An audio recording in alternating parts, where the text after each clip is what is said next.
ಕವನದ ಹೆಸರು ಹ್ಯಾಪಿ ಮಕರ ಸಂಕ್ರಾಂತಿ. ಇದನ್ನು ಬರೆದವರು ಅರಟಿ ಅನಿಲ್ ಕುಮಾರ್. ಇದರ ಬರವಣಿಗೆ ವೆಂಕಟರತ್ನ ಸಿಎನ್. ನೇಸರ ತನ್ನ ಪಥ ಬದಲಿಸುವ ಚಳಿ ಮಾಯವಾಗುತ್ತಿರುವ ಪ್ರಕೃತಿ, ಹಬ್ಬದ ವಾತಾವರಣವನ್ನು ಮೂಡಿಸುವ ಒಳ್ಳೆಯ ಆಕೃತಿ, ನಂಬಿಕೆ, ಪದ್ಧತಿ, ಧಾರ್ಮಿಕ ಆಚರಣೆಗಳೇ ನಮ್ಮ ಸಂಸ್ಕೃತಿ. ರೈತರ ಶ್ರಮದಿಂದ ಬಂದ ವರ್ಷದ ಫಸಲು ಮೂಡಿಸಿದೆ ಆನಂದದ ಕ್ರಾಂತಿ. ಹೊರದೂಡಬೇಕು ಹೃದಯದಲ್ಲಿ ಅಡಗಿರುವ ತಪ್ಪು ಕಲ್ಪನೆಯ ಭ್ರಾಂತಿ. ಸಿಂಗರಿಸಿದ ದನಕರುಗಳ ಮೆರವಣಿಗೆಯಿಂದ ಸಿಗಲಿ ಮನಕ್ಕೆ ಶಾಂತಿ. ಪ್ರಕಾಶಮಾನವಾಗಿ ಆಕಾಶದಲ್ಲಿ ಒಲಿಯುತ್ತಿರುವ ರವಿಯ ಕಾಂತಿ. ಸುಗ್ಗಿಯ ಹಬ್ಬಕ್ಕೆ ಉಗ್ಗಿಯ ಮಾಡಿ ಸೂರ್ಯನಿಗೆ ಸತ್ಕರಿಸುವ ನನ್ನ ಸಂಗಾತಿ. ಗೊಂದಲದ ಮನಸ್ಸಿನಲ್ಲಿ ತುಂಬಿರುವ ಕಳವಳ ಮರೆಯಾಗಲಿ ವಿಭ್ರಾಂತಿ.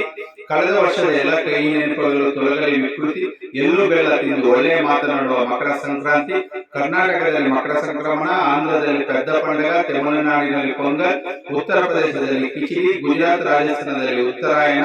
ವಿವಿಧತೆಯಲ್ಲಿ ಏಕತೆಯನ್ನು ವಿವಿಧ ರಾಜ್ಯಗಳಲ್ಲಿ ವಿಭಿನ್ನ ರೀತಿಯಲ್ಲಿ ಭಾರತದಲ್ಲಿ ಆಚರಿಸುವ ನಮ್ಮೆಲ್ಲರ ಹಬ್ಬವೇ